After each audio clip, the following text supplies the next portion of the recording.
je peux répondre à la question de notre groupe, puisque justement, il y a des chiffres de comparaison sur deux périodes, et ces chiffres, je les avais rendus publics au cours du mois de mars précédent, dans des périodes de comparaison.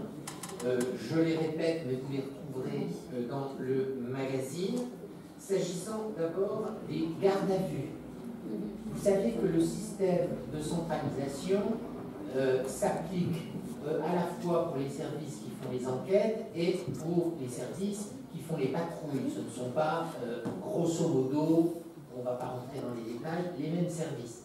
Ce que les élus déplorent, c'est évidemment que ces patrouilles qui sont compétentes pour plusieurs communes et qui sont soumises à l'autorité du commissaire de Sartrouville, escalité patron de l'ensemble territorial, peuvent aller du Mesnil-le-Roi jusqu'à Haute-Carrière.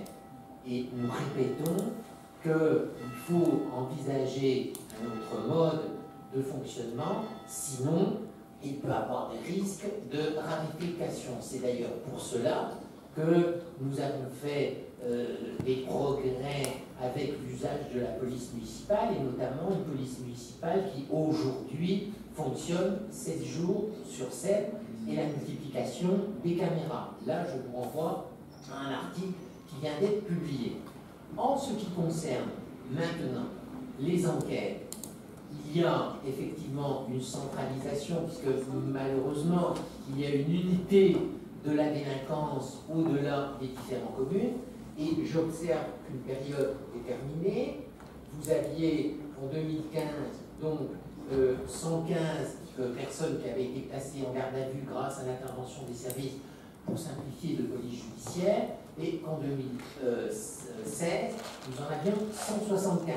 Donc en ce qui concerne l'activité proprement parler des recherches, nous constatons au contraire une augmentation des décisions répressives qui ont été prises. En ce qui concerne maintenant les évolutions globales, alors, je veux dire que lundi dernier, j'ai réuni les citoyens attentifs, et ces citoyens attentifs étaient 22, au total nous étions 26 dans la salle.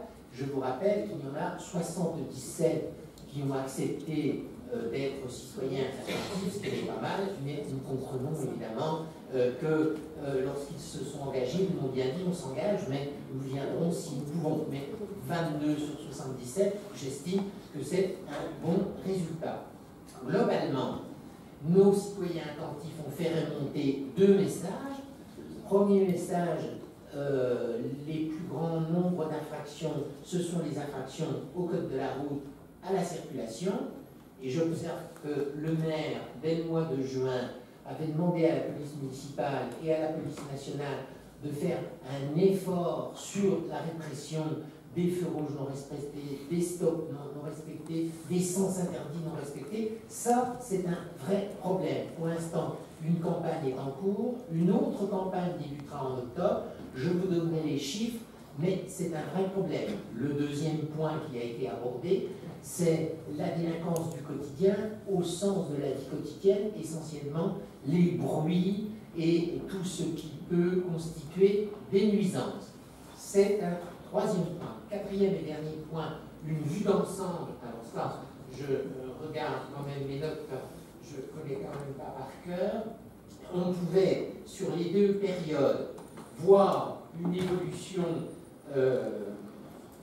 positive en ce sens qu'il y avait des diminutions, mais je l'ai aussi publié en mars dernier, notamment sur les vols à la tire, on était passé de 35 à 33, et des vols à la roulotte également, de différents accessoires, et aussi, c'est comme ça, une diminution des vols par effraction, y compris les cambriolages, sur une période d'1 an, en passant de 150 à 143. En augmentation par an. moi j'essaye d'être très objectif. Augmentation réelle. D'ailleurs, nous avions fait une campagne là-dessus.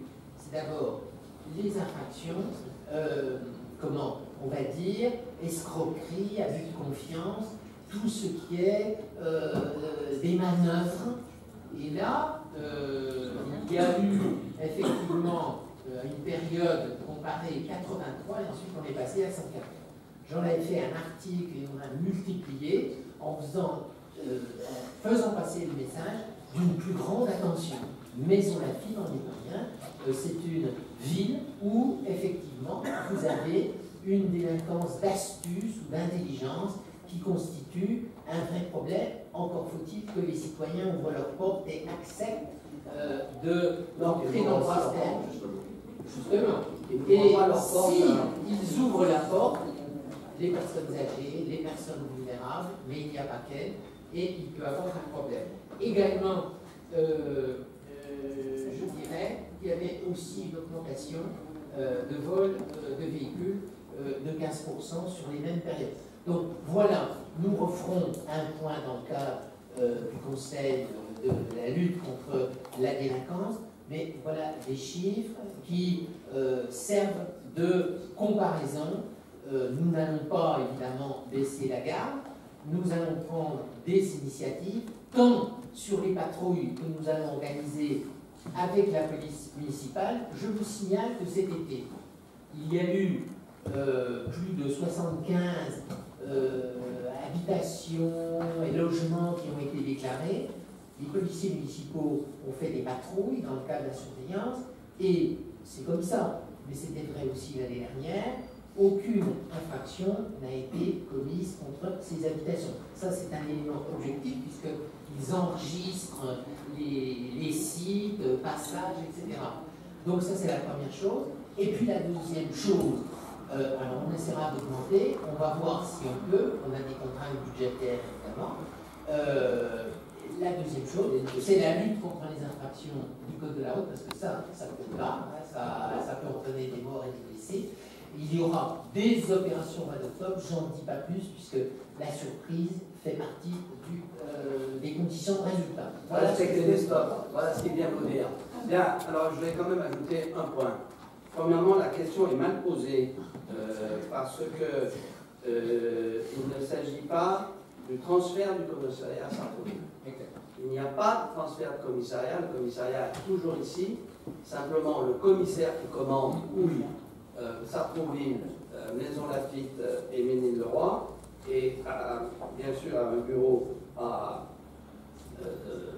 Sartrouville, mais le commandant de police, que j'ai obtenu d'avoir un commandant de police ici, est toujours stationné ici, mais partage son temps avec d'autres sites. Alors, il faut savoir également que la situation n'est pas merveilleuse, mais on parlait parfois avec le DSP, directeur de la sécurité publique dans le département, ils ont perdu plus de 250 policiers affectés sur le département, il faut le savoir. Et donc il y a des vrais problèmes d'effectifs sur les Yvelines, étant entendu que dans cette perspective, les policiers sont souvent envoyés dans des zones plus difficiles que les nôtres, ce qui n'est pas très satisfaisant. Hein. C'est effectivement le nombre, je dirais, d'effractions,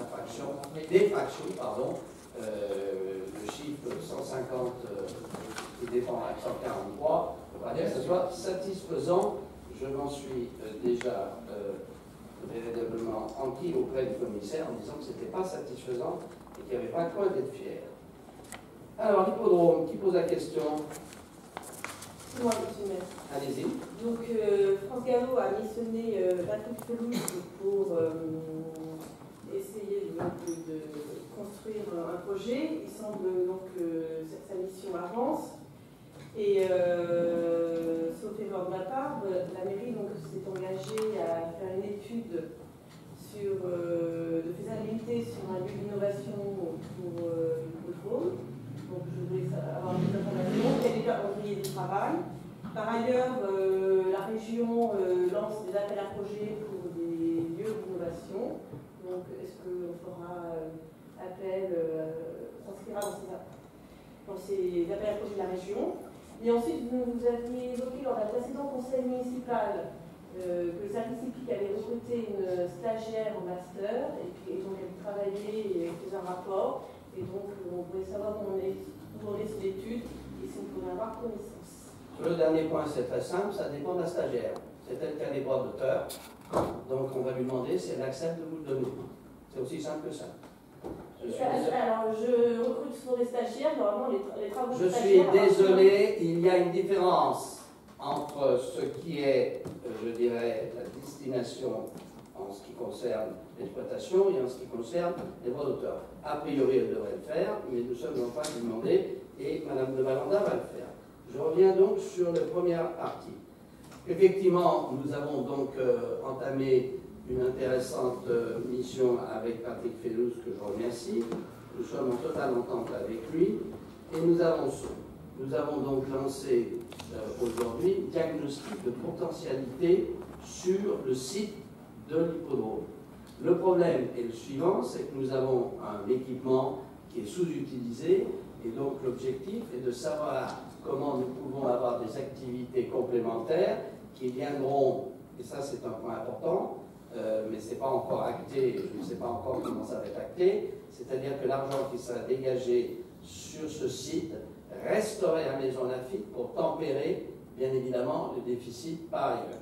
Donc ça,